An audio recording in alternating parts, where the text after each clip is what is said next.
शैतान तुमको गलत रिश्ता रखवा लगी चाहला आज जब गलत रिश्ता रखब तुम विवेक तुमको नहीं छाने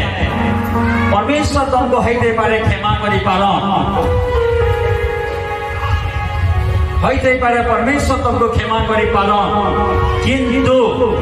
तुम विवेक तुमको बारंबार ठेस दबा विवेक तुमको बारंबार तुमको दोषी ठहरावा बार बार कहवा ती दोषी आओ तुम विवेक तुमको बार बार टॉर्चर करवा और तुम विवेक टॉर्चर करवा सकाशे तुम प्रे करी नहीं पारो आप प्रार्थना करी नहीं पारो आप प्रार्थना करी नहीं पारो सकाशे तुम ब्लेसिंग पाई नहीं पारो आशीष के पाई नहीं पारो परमेश्वर उपस्थिति तुमको से विवेक हटावा आ हटाला परे आ तुम्हें परमेश्वर शक्ति देखी नहीं पारो और लास्ट रे गुटे गलत काम करवा सकाशे तुम आत्मिक जिंदगी नरभास पड़ी